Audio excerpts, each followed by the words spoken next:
ಇವತ್ತು ಇವರ ಮೇಲೆ ಒತ್ತಡ ತಂದು ನೆನೆ ರಾತ್ರಿ 8 ಗಂಟೆಗೆ ಮಧ್ಯಂತರ ವರದಿಯನ್ನು ಮುಖ್ಯಮಂತ್ರಿಗಳು ಇಬ್ಬರು ಅವರ ಮುಖ್ಯಮಂತ್ರಿಗಳ ಸಲಹೆಗಾರರು ಕಾರ್ಯದರ್ಶಿಗಳು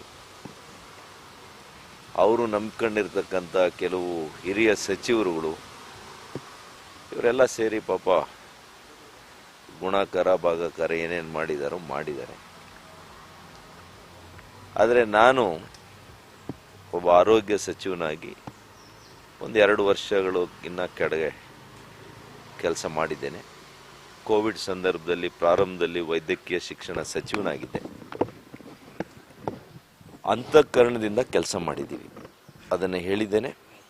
ಯಾವುದೇ ಕಾನೂನಿನ ವಿರುದ್ಧವಾಗಿ ನಾವು ನಡ್ಕೊಂಡಿಲ್ಲ, ಕಾನೂನು ಬಾಹಿರವಾಗಿರ್ತಕ್ಕಂಥ ಕೆಲಸ ಮಾಡಿಲ್ಲ. ಮಾನ್ಯ ಮುಖ್ಯಮಂತ್ರಿಗಳಾಗಿದ್ದಂಥ ಯಡಿಯೂರಪ್ಪನವರ ಸಂಪುಟದಲ್ಲಿ ಅವರ ನೇತೃತ್ವದಲ್ಲಿ ನಾವೊಂದು ಟಾಸ್ಕ್ ಫೋರ್ಸ್ ಕಮಿಟಿಯನ್ನು ಕ್ಯಾಬಿನೆಟ್ ಮಂತ್ರಿಗಳು 5 ಜನ ಅದರಲ್ಲಿ ಭಾಗಿಯಾಗಿದ್ದರು.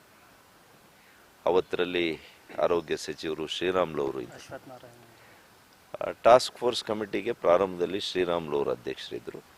ತದನಂತರ ಡಾಕ್ಟರ್ ಅಶ್ವಥ್ ನಾರಾಯಣ. ಹೀಗೆ ಯಾವುದೇ ಒಂದು ತೀರ್ಮಾನ ಅದು ಮುಖ್ಯ ಕಾರ್ಯದರ್ಶಿಗಳ ನೇತೃತ್ವದ ಹಿರಿಯ ಅಧಿಕಾರಿಗಳ ತಂಡ ಒಂದು ಕಡೆ, ಮುಖ್ಯಮಂತ್ರಿಗಳ ನೇತೃತ್ವದ ತಂಡಗಳು ಒಂದು ಕಡೆ, ಈ ರೀತಿಯಲ್ಲಿ ಕ್ರಮಬದ್ಧವಾಗಿ ನಿಯಮಬದ್ಧವಾಗಿ ಈ ರಾಜ್ಯದ ಜನರ ಪ್ರಾಣವನ್ನು ಉಳಿಸುವಂಥ ಪ್ರಾಮಾಣಿಕ ಪ್ರಯತ್ನ ಸಮರೋಪಾದಿಯಲ್ಲಿ. ಅದು ಹೇಗಿತ್ತು ಆ ಸ್ಥಿತಿ ಅಂದರೆ, it was A health emergency, ಆರೋಗ್ಯ ತುರ್ತು ಪರಿಸ್ಥಿತಿ.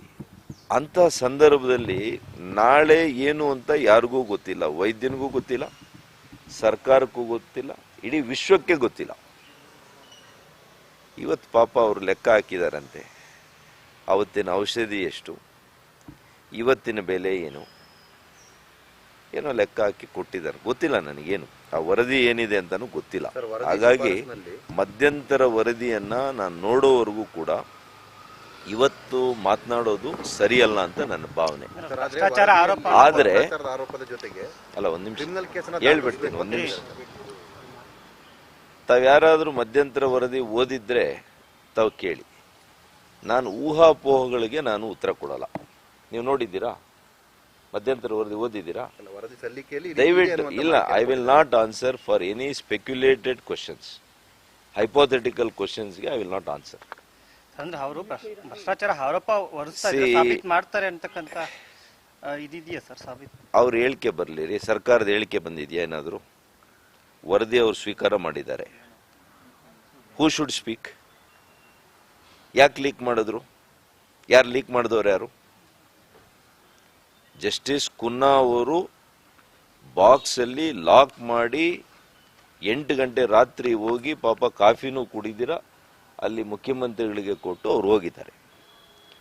ನನಗೆ ನಂಬಿಕೆ ಇದೆ ಅವರು ಇವತ್ತು ತನಿಖೆ ಮಾಡುವ ವೇಳೆಯಲ್ಲಿ ಸತ್ಯದ ಪರ ಇದ್ದಾರೆ. ಎಲ್ಲ ಸತ್ಯದ ಅಂಶಗಳನ್ನು ಆಧರಿಸಿ ಅವರು ವರದಿಯನ್ನು ಕೊಟ್ಟಿದ್ದಾರೆ ಅಂತ ನಾನು ಭಾವಿಸ್ಕೊಂಡಿದ್ದೇನೆ. ವರದಿ ನೋಡೋವರೆಗೂ ನಾನು ಹೇಳಲಿಕ್ಕಾಗಲ್ಲ. ಸುಧಾಕರ್ ಅವರನ್ನ ಟಾರ್ಗೆಟ್ ಮಾಡ್ತಾ ಇದ್ದಾರೆ ಸರ್? ಪರವಾಗಿಲ್ಲ, ಇದು ರಾಜಕಾರಣದಲ್ಲಿ ಎಲ್ಲರನ್ನೂ ಟಾರ್ಗೆಟ್ ಮಾಡಿದ್ದಾರೆ. ಯಾರನ್ನು ಬಿಟ್ಟಿದ್ದಾರೆ ಹೇಳಿ? ಅಂತ ಒಳ್ಳೆ ಭವ್ಯವಾಗಿರ್ತಕ್ಕಂಥ ವಿಧಾನಸೌಧ ಕಟ್ಟಿದಂಥ ಕೆಂಗಲ್ ಹನುಮಂತಯ್ಯನವ್ರ ಮೇಲೆ ಅವತ್ತೇ ಕಮಿಷನ್ ಚಾರ್ಜಸ್ ಮಾಡಿದವಂಥ ರಾಜಕೀಯದ ವ್ಯವಸ್ಥೆ ಇದು. ದೇವರಾಜ ಅರಸೋನ್ ಬಿಟ್ಟಿಲ್ಲ, ರಾಮಕೃಷ್ಣ ಹೆಗಡೆಯವ್ರನ್ನ ಬಿಟ್ಟಿಲ್ಲ, ವೀರಪ್ಪ ಮೊಯ್ಲಿಯವ್ರನ್ನ ಬಿಟ್ಟಿಲ್ಲ. ಯಾರನ್ನ ಬಿಟ್ಟಿದೆ? ಮನೆ ಸಿದ್ದರಾಮಯ್ಯನವ್ರನ್ನ ಬಿಟ್ಟಿದ್ದಾರ? The so-called clean Mr. Siddaramaiah ji is facing corruption charges today. Am I right? ಹಾಗಾಗಿ it is okay, I will face it. ನನ್ನ ಕಾನ್ಷಿಯಸ್ ಕ್ಲಿಯರ್ ಇದೆ.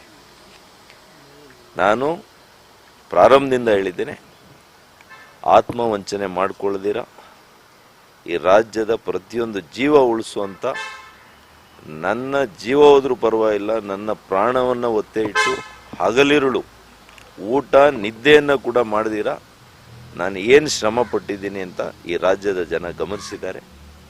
ಆರೋಗ್ಯ ವ್ಯವಸ್ಥೆಗಳು ಯಾವ ರೀತಿ ಸಮರೋಪಾದಿಯಲ್ಲಿ ಉತ್ತಮಪಡಿಸಿದೆ ನಮ್ಮ ಸರ್ಕಾರ ಅಂತೇಳಿ ರಾಜ್ಯದ ಜನರಿಗೆ ಗೊತ್ತಿದೆ.